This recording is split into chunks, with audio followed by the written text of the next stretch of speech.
Railway ಇಲಾಖೆಯ ಪರೀಕ್ಷೆಗಳಲ್ಲಿ ಕನ್ನಡ ಭಾಷೆ ಕಡ್ಡಾಯಗೊಳಿಸುವಂತೆ ಆಗ್ರಹಿಸಿ ಕನ್ನಡ ಪರ ಸಂಘಟನೆಗಳಿಂದ ಕೇಂದ್ರ ಸರ್ಕಾರದ ವಿರುದ್ಧ ಮಂಡ್ಯದ ರೈಲ್ವೆ ನಿಲ್ದಾಣದ ಬಳಿ ಪ್ರತಿಭಟನೆ ನಡೆಸಿದರು.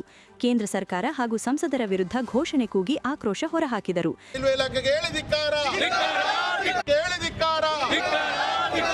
ಕನ್ನಡಿಗರನ್ನು ವಂಚಿಸುತ್ತಿರುವ ಕೇಂದ್ರ ಸರ್ಕಾರಕ್ಕೆ ಧಿಕ್ಕಾರ. ಅಯ್ಯಯ್ಯೋ ಅಯ್ಯಯ್ಯೋ, ನ್ಯಾಯ ಬೇಕು, ಕನ್ನಡ ಬೇಕು, ಬೇಕೇ ಬೇಕು, ಕನ್ನಡ ಬೇಕು, ಬೇಕೇ ಬೇಕು, ಕನ್ನಡ ಬೇಕು. ರೈಲ್ವೆಯಲ್ಲಿ ಕನ್ನಡ ಬೇಕು, ಕೇಂದ್ರ ಸರ್ಕಾರದಲ್ಲಿ ಕನ್ನಡ ಬೇಕು, ಸುಪ್ರೀಂ ಕೋರ್ಟ್ ಬೇಕು. ಅಯ್ಯಯ್ಯೋ ಅನ್ಯಾಯ, ಅಯ್ಯಯ್ಯೋ ಅನ್ಯಾಯ. ರಾಜ್ಯದ ರೈಲ್ವೆ ಇಲಾಖೆಯ ಬಡ್ತಿ ಪರೀಕ್ಷೆಯಲ್ಲಿ ಕನ್ನಡ ಭಾಷೆ ಕಡೆಗಣಿಸಿದ್ದಾರೆ. ಇಂಗ್ಲಿಷ್ ಹಾಗೂ ಹಿಂದಿ ಭಾಷೆಗೆ ಮಾತ್ರ ಒತ್ತು ಕೊಟ್ಟು ಕನ್ನಡ ವಿರೋಧಿ ಧೋರಣೆ ಮಾಡಿದೆ. ರಾಜ್ಯದ ರೈಲ್ವೆ ಇಲಾಖೆ ಪರೀಕ್ಷೆಗಳನ್ನು ಕನ್ನಡ ಕಡ್ಡಾಯವಾಗಬೇಕು, ಕನ್ನಡ ಭಾಷೆಗೆ ಹೆಚ್ಚಿನ ಆದ್ಯತೆ ಸಿಕ್ಕಿ ನ್ಯಾಯ ಸಿಗಬೇಕು. ತುಮಕೂರು ಚಾಮರಾಜನಗರ ರೈಲ್ವೆ ಮಾರ್ಗ ಅನುಷ್ಠಾನಗೊಳಿಸಿ. ಬ್ಯಾಂಕ್, ಅಂಚೆ ಕಚೇರಿ, ರೈಲ್ವೆ ರಕ್ಷಣಾ ಆಡಳಿತದಲ್ಲಿ ಕನ್ನಡ ಕಡ್ಡಾಯವಾಗಿರಲಿ. ಕನ್ನಡದ ಬಗ್ಗೆ ರಾಜ್ಯದ ಸಂಸದರು ಧ್ವನಿ ಎತ್ತಬೇಕು. ರೈಲ್ವೆ ನಿಲ್ದಾಣದಲ್ಲಿನ ಮೂಲಭೂತ ಸಮಸ್ಯೆಗಳನ್ನು ಸರಿಪಡಿಸಬೇಕು. ಇಲ್ಲದಿದ್ದರೆ ಚುನಾವಣೆಯಲ್ಲಿ ಕನ್ನಡಿಗರು ತಕ್ಕ ಪಾಠ ಕಲಿಸುತ್ತಾರೆ ಎಂದು ಎಚ್ಚರಿಕೆ ನೀಡಿದರು. ಏನು ಕರ್ನಾಟಕದಲ್ಲಿ ಇರತಕ್ಕಂಥ ರೈಲ್ವೆ ಇಲಾಖೆ ಬೆಂಗಳೂರು ವಿಭಾಗದವರು ಮೊನ್ನೆ ಅವರ ಇಲಾಖೆಯೊಳಗೆ ಇರತಕ್ಕಂಥ ನೇಮಕಾತಿಗಳಿಗೆ ಬಡ್ತಿ ಕೊಡುವಂಥ ವಿಚಾರದಲ್ಲಿ ಕನ್ನಡದಲ್ಲಿ ಪರೀಕ್ಷೆಯನ್ನು ಬರೀಲಿಕ್ಕೆ ಅವಕಾಶವನ್ನು ಕೊಟ್ಟಿಲ್ಲ. ಇಂಗ್ಲೀಷ್ ಮತ್ತು ಹಿಂದಿಯಲ್ಲಿ ಮಾತ್ರ ಪರೀಕ್ಷೆ ಬರೀಬೇಕು ಅಂತೇಳಿ ಇಲ್ಲಿ ಇಂಗ್ಲೀಷ್ ಮತ್ತು ಹಿಂದಿಯನ್ನು ಏರಿಕೆ ಮಾಡುವ ಕೆಲಸವನ್ನು ಮಾಡಿದರು. ಇವತ್ತು ಇದಲ್ಲದೇ ಕಳೆದ 15 ದಿನಗಳಿಂದ ನಡೆದಂಥ ಸ್ಟೇಷನ್ ಮಾಸ್ಟರ್ ಪರೀಕ್ಷೆಗಳಲ್ಲೂ ಕೂಡ ಕನ್ನಡವನ್ನು ಹೊರತಾಗಿ ಇಂಗ್ಲೀಷ್ ಮತ್ತು ಹಿಂದಿಯಲ್ಲಿ ಪರೀಕ್ಷೆ ಮಾಡಿದರು. ನಮ್ಮ ರಾಜ್ಯದಲ್ಲಿ ಒಬ್ಬ ಕೇಂದ್ರ ರೈಲ್ವೆ ಮಂತ್ರಿ ಇದ್ದಾಗಲೂ ಕೂಡ ಈ ಕೆಲಸ ಮಾಡ್ತಾರೆ ರೈಲ್ವೆ ಅಧಿಕಾರಿಗಳು ಅಂತ ಹೇಳಿದ್ರೆ ಇದು ನಿಜಕ್ಕೂ ನಾಚಿಕೆಗೇಡು. ಸನ್ಮಾನ್ಯ ಸೋಮಣ್ಣವರೇ, ಈ ಕೂಡಲೇ ನೀವು ಈ ರಾಜ್ಯದ ಪ್ರತಿನಿಧಿ ಏನಾದರೂ ನೆನಪಿದ್ರೆ ತಾವು ಎಲ್ಲೇ ಆಗಲಿ ದೇಶದಲ್ಲಿ ರೈಲ್ವೆ ಬ್ಯಾಂಕಿಂಗ್ ಎಕ್ಸಾಮ್ಗಳು ನಡೆದರೆ ಕನ್ನಡದಲ್ಲೂ ಅವಕಾಶ ಕೊಡುವಂಥ ಕೆಲಸ ಮಾಡಬೇಕು. ಇವತ್ತು ಮಂಡ್ಯದಲ್ಲಿ ಎಲ್ಲ ಕನ್ನಡ ಪರ ಸಂಘಟನೆಗಳು ರೈಲ್ವೆ ಸ್ಟೇಷನ್ ಮುಂದೆ ಪ್ರತಿಭಟನೆ ಮಾಡಿ ಕೇಂದ್ರ ಸರ್ಕಾರಕ್ಕೆ ಎಚ್ಚರಿಕೆಯನ್ನು ಕೊಡುವ ಕೆಲಸವನ್ನು ನಾವು ಮಾಡಿದ್ದೀವಿ. ಇನ್ನು ಮುಂದೆ ಯಾವುದೇ ಪರೀಕ್ಷೆಗಳಲ್ಲಿ ಕೇಂದ್ರ ಸರ್ಕಾರ ನಡೆಸತಕ್ಕಂಥ IAS ಇರಲಿ, IPS ಇರಲಿ ಅಥವಾ ರೈಲ್ವೆ ಬ್ಯಾಂಕಿಂಗ್ ಎಕ್ಸಾಮ್ ಯಾವುದೇ ಇರಲಿ ಕಡ್ಡಾಯವಾಗಿ ಕನ್ನಡದಲ್ಲೂ ಕೂಡ ಪರೀಕ್ಷೆ ಬರೀಕ್ಕೆ ಅವಕಾಶ ಕೊಡಬೇಕು. ಯಾಕಂದರೆ ನಾವು ಕೂಡ ಈ ದೇಶದ ಒಕ್ಕೂಟ ವ್ಯವಸ್ಥೆಯೊಳಗೆ ನಾವು ಕೂಡ ಪಾಲ್ದಾರರಿದ್ದೀವಿ ಅನ್ನೋದನ್ನು ಕೇಂದ್ರ ಸರ್ಕಾರಕ್ಕೆ ನೆನಪಿಸ್ತಕ್ಕಂಥ ಕೆಲಸ ಭಾಗವಾಗಿ ಈ ಹೋರಾಟ ನಡೆದಿದೆ. ಮುಂದಿನ ದಿನಗಳ ಸರ್ಕಾರ ಕೇಂದ್ರ ಸರ್ಕಾರ ತನ್ನ ತಪ್ಪನ್ನ ತಿದ್ಕೊಳ್ಳಿಲ್ಲ ಅಂತ ಹೇಳಿದ್ರೆ ತೀಕ್ಷ್ಣವಾದ ಉತ್ತರವನ್ನು ನಾವು ಕೊಡ್ತೀವಿ. ಮತ್ತು ನಮ್ಮ ರಾಜ್ಯದ 28 ಜನ MP ಗಳು, ರಾಜ್ಯಸಭಾ ಸದಸ್ಯರು, ನೀವು ನಿಮ್ಮ ಜವಾಬ್ದಾರಿಯನ್ನು ಮರ್ತಿದ್ದೀರಿ. ನಾವು ಇವತ್ತು ಬೀದಿಗಿಳಿದು ನೆನಪಿಸುವಂಥ ಕೆಲಸವನ್ನು ಮಾಡಿದ್ದೀರಿ. ಇನ್ನಾದರೂ ಕೂಡ ಜನ ನಿಮ್ಗೆ ಓಟ್ ಕೊಟ್ಟಿರೋದು ನೆನಪಿಟ್ಕೊಂಡು ಕೆಲಸ ಮಾಡಿ ಅಂತೇಳಿ ನಾವು ಆಗ್ರಹಿಸ್ತೀವಿ. ರೈಲ್ವೆ ಇಲಾಖೆಯಲ್ಲಿ ಕನ್ನಡಿಗರಿಗೆ ಆಗ್ತಾ ಇರ್ತಕ್ಕಂಥ ಅನ್ಯಾಯದ ಬಗ್ಗೆ ಧ್ವನಿಯನ್ನು ಮಾಡ್ತಾಯಿದ್ರು. ಪದೇ ಪದೇ ಅದೇ ಕೆಲಸವನ್ನು ಮಾಡ್ತಾ ಇರ್ತಕ್ಕಂಥ ಒಕ್ಕೂಟ ವ್ಯವಸ್ಥೆ ಇವತ್ತು ಕನ್ನಡಿಗರ ತೆರಿಗೆ ಹಣ ಬೇಕು, ಕನ್ನಡಿಗರ ಹಕ್ಕುಗಳು ಬೇಡವೆ. ಇವತ್ತೇನು ಉತ್ತರ ಪ್ರದೇಶದಿಂದ ಬಂದಿರತಕ್ಕಂಥವ್ರು ಅಲ್ಲೇ ಆಡಳಿತ ಭಾಷೆಯಾಗಿ ಹಿಂದಿಯನ್ನು ಬಳಕೆ ಮಾಡ್ತಾರೆ. ನಮ್ಮ ರಾಜ್ಯದಲ್ಲಿ ಕನ್ನಡವನ್ನು ನಾವು ಬಳಕೆ ಮಾಡ್ತೀವಿ. ಕನ್ನಡದಲ್ಲಿ ಓದಿ ಕನ್ನಡದಲ್ಲಿ ಬರೆದಂಥವ್ರಿಗೆ ನೀವು ಹಿಂದಿಯನ್ನು ಕೊಟ್ಟರೆ ಎಲ್ಲಿ ಎಕ್ಸಾಮ್ನ ಪಾಸ್ ಮಾಡೋಕ್ಕಾಯ್ತದೆ? ಹಾಗಾಗಿ ತ್ರಿಭಾಷಾ ನೀತಿಯನ್ನು ನಿಲ್ಲಿಸಬೇಕು. ಜೊತೆಗೆ ಇಲ್ಲಿರ್ತಕ್ಕಂಥ ಹಲವಾರು ಸಮಸ್ಯೆಗಳು, ಈಗೇನು ಹಲವಾರು ಯೋಜನೆಗಳನ್ನ ಈಗೇನು ನಮಗೆ ಚಾಮರಾಜನಗರ ಆಗ್ಬೋದು, ತುಮಕೂರು ಆಗ್ಬೋದು, ಆ ಮಾರ್ಗಗಳು ರೈಲ್ವೆಗಳನ್ನು ಕೊಟ್ಟಿಲ್ಲ. ಮತ್ತು ರೈಲ್ವೆ ನಿಲ್ದಾಣದಲ್ಲಿ ಹಲವಾರು ಸಮಸ್ಯೆಗಳಿವೆ. ಈಗೇನು ಸ್ಕೂಟ್ರ್ ಸ್ಟ್ಯಾಂಡಲ್ಲಿ ದುಬಾರಿ ದರವನ್ನು ತಗೊಳ್ತಾ ಇರ್ತಕ್ಕಂಥದ್ದಾಗದೆ ಅವೆಲ್ಲವನ್ನು ನಿಲ್ಲಿಸಿ ಇಲ್ಲಿ ಸ್ಥಳೀಯ ಸಮಸ್ಯೆಗಳಿಗೆ ಆದ್ಯತೆಯನ್ನು ಕೊಡಬೇಕು. ಜೊತೆಗೆ ಕನ್ನಡದಲ್ಲಿ ಬೋರ್ಡ್ನ ಹಾಕಬೇಕು. ಕನ್ನಡಿಗರಿಗೆ ಏನೇನು ಹಕ್ಕುಗಳು ಸಿಗಬೇಕು ಅವೆಲ್ಲವನ್ನು ಕೊಡೋದ್ರ ಮುಖಾಂತರ ರಾಜ್ಯದ ಎಲ್ಲ ಲೋಕಸಭಾ ಸದಸ್ಯರು, ರಾಜ್ಯಸಭಾ ಸದಸ್ಯರು ಇದ್ರ ಬಗ್ಗೆ ಕ್ರಮ ವಹಿಸಬೇಕು. ಇಲ್ಲದೆ ಹೋದರೆ ನೀವು ಮತ ಕೊಡುವಂಥ ಸಂದರ್ಭದಲ್ಲಿ ನಾವು ನಿಮಗೆ ಬುದ್ಧಿ ಕಲಿಸ್ಬೇಕಾಗತ್ತೆ ಅಂತ, ಕನ್ನಡಿಗರು ಜಾಗೃತವಾಗಿ ನಿಮ್ಮ ಬುದ್ಧಿ ಕಲಿಸ್ಬೇಕಾಗತ್ತೆ ಅಂತ ಈ ಮೂಲಕ ಸರ್ಕಾರಕ್ಕೆ ಎಚ್ಚರಿಕೆಯನ್ನು ನೀಡ್ತಾ ಇದ್ದೀವಿ, ಕೇಂದ್ರ ಸರ್ಕಾರಕ್ಕೆ. ಇದೇ ವೇಳೆ ಮನವಿ ಸ್ವೀಕರಿಸಲು ಬಂದ ರೈಲ್ವೆ ಅಧಿಕಾರಿ ಹಾಗೂ ಪೊಲೀಸರ ಹೆಸರು ಹಿಂದಿಯಲ್ಲಿದ್ದ ಕಾರಣ ಕನ್ನಡದಲ್ಲಿ ಹೆಸರು ಹಾಕುವಂತೆ ತರಾಟೆಗೆ ತೆಗೆದುಕೊಂಡರು.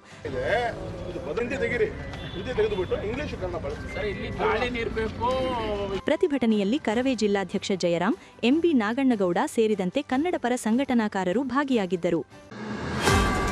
ರಸ್ತೆ ಅಪಘಾತದಲ್ಲಿ ಮೆದುಳು ನಿಷ್ಕ್ರಿಯೆಗೊಂಡಿದ್ದ ಮಗನ ಅಂಗಾಂಗ ದಾನ ಮಾಡಿ ನೋವಲ್ಲೂ ಪೋಷಕರು ಸಾರ್ಥಕತೆ ಮೆರೆದಿದ್ದಾರೆ.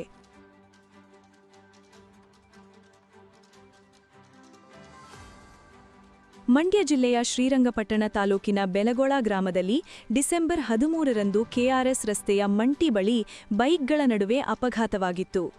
ಈ ಅಪಘಾತದಲ್ಲಿ 21 ವರ್ಷದ ಯಶವಂತ್ ಗಂಭೀರ ಗಾಯಗೊಂಡು ಆಸ್ಪತ್ರೆಗೆ ದಾಖಲು ಮಾಡಲಾಗಿತ್ತು. ಆಸ್ಪತ್ರೆಯಲ್ಲಿ ವೈದ್ಯರಿಂದ ಮಗನ ಮೆದುಳು ನಿಷ್ಕ್ರಿಯೆ ಬಗ್ಗೆ ತಿಳಿಸಿದ್ದಾರೆ. ಮಗನ ಅಂಗಾಂಗದಿಂದ ಹಲವರಿಗೆ ಜೀವದಾನದ ಬಗ್ಗೆ ವೈದ್ಯರಿಂದ ಮಾಹಿತಿ ನೀಡಿದ್ದಾರೆ. ಮಗನ ಅಂಗಾಂಗದಾನದಿಂದ ಹಲವರ ಜೀವನಕ್ಕೆ ಬೆಳಕಾಗಲು ಪೋಷಕರು ನಿರ್ಧಾರ ಮಾಡಿದ್ದಾರೆ. ಹೆಸರು ಯಶವಂತ್ ಅಂತ, 20 ವರ್ಷ. ಅವನು ಇಲ್ಲೇ ಬೆಳಗಿನ ಜಾವ ಡ್ಯೂಟಿಗೆ ಹೋಗ್ಬೇಕಾದ್ರೆ ಮಂಟಿ ಹತ್ರ ಆಕ್ಸಿಡೆಂಟ್ ಆಗಿ ಇಲ್ಲಿ ಸ್ಪಾಟ್ ಆಗಿದ್ದಾನೆ. ಅದರಿಂದ ಅವನಿಗೆ ಅಂಗಾಂಗಗಳನ್ನ ದಾನ ಮಾಡ್ತಾಯಿದ್ದೀವಿ. ಮೈಂಡ್ ಅಪ್ಸೆಟ್ ಆಗಿದ್ದರಿಂದ ಮೈಂಡು ಕೆಲಸ ಮಾಡ್ತಾ ಇರಲಿಲ್ಲ, ಅವನ ಅಂಗಾಂಗಗಳನ್ನ ದಾನ ಮಾಡ್ತಾಯಿದ್ದೀವಿ. DRM ಹಾಸ್ಪಿಟ್ಲಿಂದ ಅಪೋಲೋಗೆ ಶಿಫ್ಟ್ ಆಗೈತೆ. ಅಪೋಲೋದಲ್ಲಿ ಐತೆ ಬಾಡಿ. ಅವರು ಶುಕ್ರವಾರ 3 ಗಂಟೆಗೆ ಕೊಡ್ತೀನಿ ಅಂತ ಹೇಳಿದ್ದಾರೆ ಬಾಡಿನ. ಅವರು ಒಳ್ಳೇದಾಗಲಿ ಅಂತ ಅವನ ಅಂಗಾಂಗಗಳನ್ನ ದಾನ ಮಾಡ್ತಾಯಿದ್ದೀವಿ. ಅವನ ಜೀವನ ಇಲ್ಲಿ ತನಕ ಮುಗೀತು, ಅದರಿಂದ ಬೇರೆಯವ್ರ ಜೀವನನಾರ ನೋಡ್ಬೋದು, ಅವ್ರು 4 ಜನನಾರ ಒಳ್ಳೇದಲ್ಲಿ ಅಂದ್ಬಿಟ್ಟು ಅವನು ದಾನ ಮಾಡ್ತೀವಿ. ದುಃಖದಲ್ಲಿದ್ದಾರೆ, ಅವ್ರು ಮಾತಾಡೋಕ್ಕಾಗಲ್ಲ ಅಂದ್ಬಿಟ್ಟು ನಾನೇ ಮಾತಾಡ್ತೀನಿ. ಅಪೋಲೋ ಆಸ್ಪತ್ರೆಯಲ್ಲಿ ಮೃತ ಮಗನ ಹಲವು ಅಂಗಾಂಗಗಳನ್ನು ದಾನ ಮಾಡಿದ್ದಾರೆ. ಮಗನ ಅಂಗಾಂಗದಿಂದ ಹಲವರ ಬಾಳು ಬೆಳಕಾಗಲೆಂದು ಮೃತ ಯಶವಂತ್ ಪೋಷಕರು ಹಾರೈಸಿದ್ದಾರೆ. ಇಂದು ದೇಹದ ಅಂಗಾಂಗ ಪಡೆದ ಬಳಿಕ ನಾಳೆ ಪೋಷಕರಿಗೆ ಯಶವಂತ್ ಮೃತದೇಹ ಹಸ್ತಾಂತರ ಮಾಡಲಾಗುತ್ತದೆ ಎಂದು ತಿಳಿದುಬಂದಿದೆ. ಎಂಜಿ ನರೇಗಾ ಹೆಸರು ಬದಲಿಸಿ ವಿಬಿಜಿ ರಾಮ್ಜಿ ಎಂದು ಮರುನಾಮಕರಣ ಮಾಡಿ ಉದ್ಯೋಗ ಖಾತ್ರಿ ಕಾಯ್ದೆಯನ್ನು ದುರ್ಬಲಗೊಳಿಸಿ ಕೇಂದ್ರ ಸರ್ಕಾರ ಮಸೂದೆಯನ್ನಾಗಿ ಮಂಡಿಸಿದೆ. ಇದು ಗ್ರಾಮೀಣ ಭಾಗದ ಕೂಲಿಕಾರರಿಗೆ ಬಡವರಿಕೆ ಮಾಡುವ ಮಹಾವಂಚನೆಯ ಜೊತೆಗೆ ಮಹಾತ್ಮ ಗಾಂಧಿಯವರ ಹೆಸರನ್ನ ಜನರ ಮನಸ್ಸಿನಿಂದ ಅಳಿಸಿ ಹಾಕುವ ಯತ್ನದ ಕುಟಿಲಕುತಂತ್ರದ ನೀತಿಯ ಭಾಗವಾಗಿದೆ ಎಂದು ಕರ್ನಾಟಕ ಪ್ರಾಂತ ರೈತ ಸಂಘದ ತಾಲೂಕು ಅಧ್ಯಕ್ಷರಾದ NL ಭರತ್ರಾಜ್ ಆರೋಪಿಸಿದ್ದಾರೆ. ಅವರು ಮಳವಳ್ಳಿ ತಾಲೂಕಿನ ಹಲಗೂರು ಗ್ರಾಮ ಪಂಚಾಯಿತಿ ಮುಂದೆ ಪ್ರಾಂತ ರೈತ ಸಂಘ ಕೇಂದ್ರದ ಬಡವರ ವಿರೋಧಿ ನೀತಿಯನ್ನು ಖಂಡಿಸಿ ನಡೆದ ಪ್ರತಿಭಟನೆಯನ್ನು ಉದ್ದೇಶಿಸಿ ಮಾತನಾಡುತ್ತಾ, ಮಹಾತ್ಮ ಗಾಂಧಿ ರಾಷ್ಟ್ರೀಯ ಗ್ರಾಮೀಣ ಉದ್ಯೋಗ ಖಾತ್ರಿ ಯೋಜನೆಯನ್ನು ಕೇಂದ್ರ ಸರ್ಕಾರ ವಿಕಸಿತ ಭಾರತ ರಾಮ್ಜಿ ಎಂಬ ಹೆಸರಿನೊಂದಿಗೆ ಮಸೂದೆಯನ್ನು ಮಂಡಿಸಿ ಈ ಕಾಯ್ದೆಯನ್ನು ದುರ್ಬಲಗೊಳಿಸಿ ಕೃಷಿ ಕೂಲಿಕಾರರಿಗೆ, ಬಡ ರೈತರಿಗೆ ಹಾಗೂ ಮಹಿಳೆಯರಿಗೆ ಮಹಾನ್ ವಂಚನೆಯನ್ನು ಕೇಂದ್ರ ಸರ್ಕಾರ ಮಾಡುತ್ತಿದೆ. ನರೇಂದ್ರ ಮೋದಿ ಸರ್ಕಾರ ಅಧಿಕಾರಕ್ಕೆ ಬಂದ ನಂತರ UPA ಸರ್ಕಾರ ಜಾರಿಗೊಳಿಸಿದ ಹಲವು ಯೋಜನೆಗಳನ್ನು ಬಿಜೆಪಿ ಸರ್ಕಾರ ಮರುನಾಮಕರಣ ಪ್ರಕ್ರಿಯೆಗೆ ಒಳಪಡಿಸಿದೆ. ಹೆಸರು ಬದಲಾಯಿಸುವ ಈ ಅಭ್ಯಾಸ ದ್ವೇಷ ರಾಜಕಾರಣದ ಸಂಕೇತದಂತಿದೆ. ಹೆಸರುಗಳನ್ನು ಬದಲಾಯಿಸಿರುವುದೇ ಇವರ ಸಾಧನೆಯಾಗಿದೆಯೇ ಹೊರತು ಹೊಸ ಯೋಜನೆಗಳನ್ನು ಜಾರಿಗೊಳಿಸಿಲ್ಲ. ಅಲ್ಲದೆ ಚುನಾವಣೆ ಪ್ರಣಾಳಿಕೆಯಲ್ಲಿ ನೀಡಿದ್ದ ಭರವಸೆಗಳನ್ನು ಸಹ ಈಡೇರಿಸದೆ ದೇಶದ ಜನತೆಗೆ ಮಹಾವಂಚನೆಯನ್ನು ಮಾಡುತ್ತಿದೆ. ಈ ಯೋಜನೆ ನಗರ ಪ್ರದೇಶಗಳಿಗೂ ವಿಸ್ತರಿಸಿ ದಿನಕ್ಕೆ 600 ರು ಕೂಲಿ ನೀಡಬೇಕು, ವರ್ಷಕ್ಕೆ 200 ದಿನ ಕೆಲಸ ನೀಡಬೇಕು ಹಾಗೂ ಮಹಾತ್ಮ ಗಾಂಧಿ ರಾಷ್ಟ್ರೀಯ ಗ್ರಾಮೀಣ ಉದ್ಯೋಗ ಖಾತ್ರಿ ಎಂಬ ಹೆಸರನ್ನು ಮುಂದುವರಿಸುವುದರ ಮೂಲಕ ಮತ್ತಷ್ಟು ಕಾಯ್ದೆಗೆ ಶಕ್ತಿ ತುಂಬಲು ಬಜೆಟ್ನಲ್ಲಿ ಹೆಚ್ಚು ಹಣವನ್ನು ಮೀಸಲಿಡಬೇಕೆಂದು ಆಗ್ರಹಿಸಿದರು. ಕೇಂದ್ರದಲ್ಲಿ ಆಡಳಿತ ನಡೆಸುತ್ತಿರತಕ್ಕಂತಹ ನರೇಂದ್ರ ಮೋದಿ ಸರ್ಕಾರ ಗ್ರಾಮೀಣ ಉದ್ಯೋಗ ಖಾತ್ರಿ ಯೋಜನೆ ಏನಿತ್ತೋ ಆ ಮಹಾತ್ಮ ಗಾಂಧಿ ರಾಷ್ಟ್ರೀಯ ಗ್ರಾಮೀಣ ಉದ್ಯೋಗ ಖಾತ್ರಿ ಯೋಜನೆಯನ್ನು ದುರ್ಬಲಗೊಳಿಸಿ ಬಡವರು, ಮಹಿಳೆಯರು, ದಲಿತರು, ಹಿಂದುಳಿದಂಥವರು ಏನು ಅತಿ ಹೆಚ್ಚಾಗಿ ಕೂಲಿ ಮಾಡಿಕೊಂಡು ಜೀವನವನ್ನು ನಿರ್ವಹಣೆ ಮಾಡ್ತಾ ಇರತಕ್ಕಂತಹ ಒಂದು ಆ ಶೋಷಿತ ಸಮುದಾಯ, ತುಳಿತಕ್ಕೆ ಒಳಗಾಗಿರ್ತಕ್ಕಂಥ ಸಮುದಾಯ ಮತ್ತು ಬಡ ಸಮುದಾಯ ಏನಿತ್ತೋ ಅವರ ಹೊಟ್ಟೆ ಮೇಲೆ ಒಡೆದು ಆ ಯೋಜನೆ ದುರ್ಬಲಗೊಳಿಸ್ತಕ್ಕಂಥ ಪ್ರಯತ್ನವನ್ನು ಮಾಡಿದೆ. ಇವತ್ತಿನ ಕೇಂದ್ರ ಸರ್ಕಾರದ ಆಡಳಿತ ನಡೆಸ್ತಿರ್ತಕ್ಕಂಥ ನರೇಂದ್ರ ಮೋದಿ ಅವರಿಗೆ ನಾಚಿಕೆ ಆಗಬೇಕು. ಒಂದೇ ಒಂದು ಹೊಸ ಯೋಜನೆಗಳನ್ನು ಜಾರಿಗೊಳಿಸಿ ಇಡೀ ದೇಶದ ಬಡವರಿಗೆ, ಶೋಷಿತರಿಗೆ, ರೈತರಿಗೆ, ಕೂಲಿಕಾರರಿಗೆ, ಮಹಿಳೆಯರಿಗೆ ಅನುಕೂಲಗಳನ್ನು ಮಾಡಿಕೊಡೋದನ್ನು ಬಿಟ್ಟು ಈ ಹಿಂದೆ ಇದ್ದಂಥ ಹಲವಾರು ಯೋಜನೆಗಳನ್ನು ಅವರು ಅದಕ್ಕೆ ಬೇರೆ ಬೇರೆ ಹೆಸರನ್ನ ಬದಲಾಯಿಸಿ ಮರುನಾಮಕರಣವನ್ನು ಮಾಡಿ ಅದಕ್ಕೆ ಅದೇ ಬಿಲ್ಡಿಂಗ್ಗೆ ಬರೀ ಸುಣ್ಣ ಬಣ್ಣ ಹೊಡೆಯುವಂಥ ರೀತಿಯಲ್ಲಿ ಈ ಥರ ಯೋಜನೆಗಳನ್ನ ದುರ್ಬಲಗೊಳಿಸ್ತಾ ಇದ್ದಾರೆ. ಅವರ ನೀತಿಯನ್ನು ನಾವು ಉಗ್ರವಾಗಿ ನಾವು ಖಂಡಿಸ್ತೇವೆ. ನಾವು ಇವತ್ತೇನು ಮಾಡ್ತಿದ್ದಾರೆ, ಮೊದಲು ಒಂದು ಕಾಯ್ದೆಯಾಗಿತ್ತು, ಮಹಾತ್ಮ ಗಾಂಧಿ ರಾಷ್ಟ್ರೀಯ ಗ್ರಾಮೀಣ ಉದ್ಯೋಗ ಖಾತ್ರಿ ಯೋಜನೆ ಅಂತಕ್ಕಂಥದ್ದು ಒಂದು ಕಾಯ್ದೆಯಾಗಿತ್ತು. ಆ ಕಾಯ್ದೆ ಆಗಿದ್ದಂಥದ್ದನ್ನು ಇವತ್ತು ಮಸೂದೆಯಾಗಿ ಮಂಡಿಸ್ತಾ ಇದ್ದಾರೆ. ಮೊದಲು ಎಡಪಕ್ಷಗಳ ಒತ್ತಾಯದ ಮೇರೆಗೆ UPA ಸರ್ಕಾರ ಅಧಿಕಾರಕ್ಕೆ ಬಂದಂಥ ಸಂದರ್ಭದಲ್ಲಿ ಗ್ರಾಮೀಣ ಉದ್ಯೋಗ ಖಾತ್ರಿ ಯೋಜನೆಯನ್ನು ಜಾರಿಗೊಳಿಸಬೇಕು ಅಂತ ಹೇಳಿ ಅವರು ಆ ಬೇಡಿಕೆ ಷರತ್ತಿನ ಆಧಾರದೊಂದಿಗೆ ಬೆಂಬಲವನ್ನು ಕೊಟ್ಟಿದ್ರು. ಅದರಂತೆ UPA ಫಸ್ಟ್ ಸರ್ಕಾರ, ಮನಮೋಹನ್ ಸಿಂಗ್ ಸರ್ಕಾರ ಈ ಯೋಜನೆಯನ್ನು ಮೊದಲು ಜಾರಿಗೆ ತಗೊಬಂದಂಥದ್ದು. ಈ ಯೋಜನೆಯಲ್ಲಿ ವರ್ಷಕ್ಕೆ ಕನಿಷ್ಠ 100 ದಿನಗಳ ಕಾಲ ಕೆಲಸ ಕೊಡಬೇಕು. 100 ದಿನಗಳ ಕಾಲ ಕೆಲಸ ಕೊಟ್ಟಿಲ್ಲ ಅಂತಂದರೆ ಅವ್ರಿಗೆ ನಿರುದ್ಯೋಗ ಭತ್ಯೆಯನ್ನು ಕೊಡಬೇಕು ಅನ್ನುವಂಥ ಹಲವಾರು ರೀತಿಯಾದಂಥ ಕೂಲಿಕಾರರು ಪರವಾದಂಥ ಹಕ್ಕುಗಳಿದ್ದು ಇವತ್ತು ಹಕ್ಕುಗಳನ್ನು ದುರ್ಬಲಗೊಳಿಸ್ತಾ ಇದ್ದಾರೆ. ಇವತ್ತೇನು ಹೇಳ್ತಾ ಇದ್ದಾರೆ, 60 ಮತ್ತು 40% ಆಧಾರದ ಮೇಲೆ ಅನುದಾನವನ್ನು ಬಿಡುಗಡೆ ಮಾಡ್ತೀವಿ. ಕೇಂದ್ರ ಸರ್ಕಾರ 60% ಅನುದಾನ ಬಿಡುಗಡೆ ಮಾಡಿದ್ರೆ ರಾಜ್ಯ ಸರ್ಕಾರ 40% ಅನುದಾನವನ್ನು ಕೊಡಬೇಕು ಅಂತ ಹೇಳ್ತಾರೆ. ಮತ್ತು ಕೃಷಿ ಕೂಲಿಕಾರರು ಕೂಲಿಕಾರರುಗಳಿಗೆ ಬಯೋಮೆಟ್ರಿಕ್ ಪದ್ಧತಿಯನ್ನು ಅಧಿಕಾರಿಗಳು ಸೇರಿದಂತೆ ಕೂಲಿಕಾರರು ಸೇರಿದಂತೆ ಬಯೋಮೆಟ್ರಿಕ್ ಪದ್ಧತಿಯನ್ನು ಜಾರಿಗೊಳಿಸ್ತೀವಿ ಅಂತ ಹೇಳ್ತಾ ಇದ್ದಾರೆ. ಅದಲ್ಲದೆ ವರ್ಷದಲ್ಲಿ 60 ದಿನಗಳ ಕಾಲ ಕೃಷಿ ಋತು ಹೆಸರಿನಲ್ಲಿ ಅವರು ಅದಕ್ಕೆ ನಮ್ಮ ಕೂಲಿಯನ್ನು ಕೊಡದನೇ ನಿರಾಕರಿಸಬಹುದಾದಂತಹ ಒಂದು ಅವಕಾಶವನ್ನು ಈ ಮಸೂದೆಯಲ್ಲಿ ತಂದುಕೊಂಡಿದ್ದಾರೆ. 60 ದಿನಗಳ ಕಾಲ ನಮಗೆ ಆ ಒಂದು ಉದ್ಯೋಗವನ್ನು ಕೊಡದೆ ನಿರಾಕರಣೆ ಮಾಡಬಹುದು. ಮತ್ತು ನಿರುದ್ಯೋಗ ಭತ್ಯೆ, ಉದ್ಯೋಗವನ್ನು ಕೊಟ್ಟಿಲ್ಲ ಅಂತ ಹೇಳಿದ್ರೆ ನಿರುದ್ಯೋಗ ಭತ್ಯೆಗೆ ಅನ್ನೋದನ್ನು ಅರ್ಜಿ ಆಗ್ತು ಅಂತ ಹೇಳಿದ್ರೆ ಆ ನಿರುದ್ಯೋಗ ಭತ್ಯೆಯನ್ನು ಅವರು ರಾಜ್ಯ ಸರ್ಕಾರ ಕೊಡಬೇಕು ಅಂತಕ್ಕಂಥ ಒಂದಿದೆ. ಇವತ್ತು ಅದಕ್ಕೆ ಮಹಾತ್ಮ ಗಾಂಧಿ ರಾಷ್ಟ್ರೀಯ ಗ್ರಾಮೀಣ ಉದ್ಯೋಗ ಖಾತ್ರಿ ಅಂತಕ್ಕಂಥ ಹೆಸರನ್ನ BBG ರಾಮ್ಜಿ ಎನ್ನುವಂಥ ಹೆಸರಿನಲ್ಲಿ ಅದನ್ನು ಬದಲಾಯಿಸಲಿಕ್ಕೆ ಹೊರಟಿದ್ದಾರೆ. ಪ್ರತಿಭಟನೆಯಲ್ಲಿ ಎನ್ ಲಿಂಗರಾಜಮೂರ್ತಿ, ಮಹಾದೇವು, ಪ್ರಮೀಳಾ, ಸಾಗ್ಯ ಶಿವಕುಮಾರ್, ಗಣೇಶ್ ಗೊಲ್ಲರಹಳ್ಳಿ, ಕೆಎನ್ ಮೂರ್ತಿ, ಶಾಂಭವಿ ಜ್ಯೋತಿ, ಮಹಾದೇವಮ್ಮ, ಸನ್ನಶಕ್ತಿ ಚಿಕ್ಕೀರಪ್ಪ ಮತ್ತು ರಾಜ್ ಭಾಗವಹಿಸಿದ್ದರು. ಹೊಯ್ಸಳ ಕರ್ನಾಟಕ ಸೇವಾ ಟ್ರಸ್ಟ್ ಹಾಗೂ ಶ್ರೀ ಶಂಕರ ಸೇವಾ ಪ್ರತಿಷ್ಠಾನದ ವತಿಯಿಂದ ಶ್ರೀ ಜಗದ್ಗುರು ಶಂಕರಾಚಾರ್ಯ ಮಹಾಸಂಸ್ಥಾನದ ಜಗದ್ಗುರು ಶ್ರೀ ವಿಧುಶೇಖರ ಭಾರತಿ ಸನ್ನಿಧಾನಂ ಅವರ ಸಾನ್ನಿಧ್ಯದಲ್ಲಿ ಗುರುವಂದನಾ ಕಾರ್ಯಕ್ರಮವನ್ನು ಡಿಸೆಂಬರ್ 22 ಮತ್ತು 23ರಂದು ಆಯೋಜಿಸಲಾಗಿದೆ ಎಂದು ರಾಜ್ಯ ಬ್ರಾಹ್ಮಣ ಅಭಿವೃದ್ಧಿ ಮಂಡಳಿಯ ನಿರ್ದೇಶಕ ಕಶ್ಯಪ್ ನಂದನ್ ತಿಳಿಸಿದರು. ಸುದ್ದಿಗೋಷ್ಠಿಯಲ್ಲಿ ಮಾತನಾಡಿದ ಅವರು, ಡಿಸೆಂಬರ್ 22ರ ಸಂಜೆ ಮಹಾವೀರ ವೃತ್ತದಿಂದ ಪೂರ್ಣಕುಂಭ ಸ್ವಾಗ, ವೇದಘೋಷ, ಭಜನೆ, ನಾದಸ್ವರದೊಂದಿಗೆ ವಿವಿ ರಸ್ತೆಗೆ ವಿದ್ಯಾಗಣಪತಿ ದೇವಸ್ಥಾನದವರೆಗೆ ಮೆರವಣಿಗೆ ಮಾಡಲಾಗುವುದು. ಮೆರವಣಿಗೆ, ವಿದ್ಯಾಗಣಪತಿ ದರ್ಶನ, ಮಹಾಮಂಗಳಾರತಿ, ಜಗದ್ಗುರುಗಳಿಂದ ಕೈಲಾಸೇಶ್ವರ ಹಾಗೂ ನವಗ್ರಹ ದೇವರ ದರ್ಶನ ಮತ್ತು ಆರತಿ, ದಂಪತಿಗಳಿಂದ ಧೂಳಿ ಪೂಜೆ, ಫಲ ಸಮರ್ಪಣೆ ನೆರವೇರಿಸಲಾಗುವುದು. ಸಭಾ ಕಾರ್ಯಕ್ರಮದ ನಂತರ ಪಾದಪೂಜೆ, ವಸ್ತ್ರಮರ್ಪಣೆ ಸೇವೆಗಳು ನಡೆಯಲಿದೆ ಎಂದರು. ಡಿಸೆಂಬರ್ 23ರಂದು ಬೆಳಗ್ಗೆ 9:30ಕ್ಕೆ ನೆಹರು ನಗರದ ಶಂಕರಮಠಕ್ಕೆ ಶ್ರೀಗಳು ಆಗಮಿಸಲಿದ್ದಾರೆ. ಅಲ್ಲಿ ಶ್ರೀ ರತ್ನಗಣಪತಿ, ಚಂದ್ರಮೌಳೇಶ್ವರ ಹಾಗೂ ಶಾರದಾಂಬೆಗೆ ಆರತಿ, ಶಂಕರ ಸೇವಾ ಪ್ರತಿಷ್ಠಾನದ ಟ್ರಸ್ಟಿಗಳಿಂದ ಫಲ ಸಮರ್ಪಣೆ ಹಾಗೂ ಶ್ರೀಗಳಿಂದ ಸ್ವಾಗತ ಸಮಿತಿ ಗಣ್ಯರಿಗೆ ಮತ್ತು ಸಾರ್ವಜನಿಕರಿಗೆ ಫಲಮಂತ್ರಾಕ್ಷತೆ ಕಾರ್ಯಕ್ರಮ ನಡೆಯಲಿದೆ ಎಂದು ವಿವರಿಸಿದರು. 22ನೇ ತಾರೀಕು ನಮ್ಮ ಶೃಂಗೇರಿ ಶಾರದಾ ಶಂಕರಾಚಾರ್ಯ ಮಠದ ಜಗದ್ಗುರುಗಳಾದ ಶ್ರೀ ಶ್ರೀ ವಿಧುಶೇಖರ ಭಾರತಿಗಳು ಮಂಡ್ಯ ನಗರಕ್ಕೆ 7 ವರ್ಷ ಆದ ಮೇಲೆ ಅವರ ವಿಜಯಯಾತ್ರೆಯನ್ನು ಮಂಡ್ಯ ನಗರಕ್ಕೆ ಬರ್ತಾ ಇದ್ದಾರೆ. ಮಂಡ್ಯಕ್ಕೆ ಸಾಯಂಕಾಲ ಮೈಸೂರಿಂದ 6 ಗಂಟೆಗೆ ಬಂದು ಮಹಾವೀರ ಸರ್ಕಲಿಂದ ನಮ್ಮ ವಿದ್ಯಾಗಣಪತಿ ದೇವಸ್ಥಾನಕ್ಕೆ ಒಂದು ಮೆರವಣಿಗೆ ಮೂಲಕ ಅವ್ರನ್ನ ನಾವು ಬರಮಾಡ್ಕೋತಾ ಇದ್ದೀವಿ.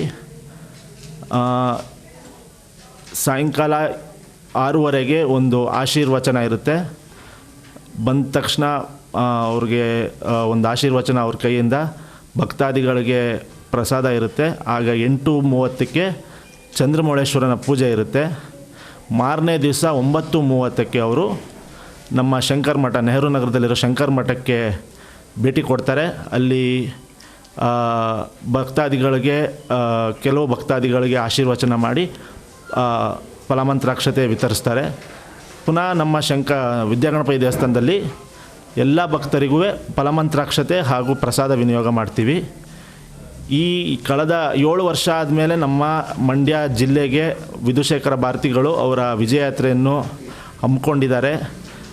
ಈ ವರ್ಷದಲ್ಲಿ ಅವರು ದೇಶಾದ್ಯಂತ ವಿಜಯಯಾತ್ರೆ ಮಾಡಿದ್ದಾರೆ. ಏನಕ್ಕೆ ಅಂದರೆ ನಮ್ಮ ಜಗದ್ಗುರುಗಳಾದ ಶ್ರೀ ಶ್ರೀ ಶ್ರೀ ಭಾರತೀ ತೀರ್ಥ ಮಹಾಸ್ವಾಮಿಗಳ 50 ವರ್ಷ ಶಿಷ್ಯ ಸ್ವೀಕಾರ ಆದ ಒಂದು ಸುಸಂದರ್ಭದಲ್ಲಿ ದೇಶದ ಉತ್ತರ ಭಾರತದಿಂದ ಹಿಡಿದು ಕನ್ಯಾಕುಮಾರಿವರೆಗೂ ಪ್ರವಾಸ ಮಾಡಿದ್ದಾರೆ.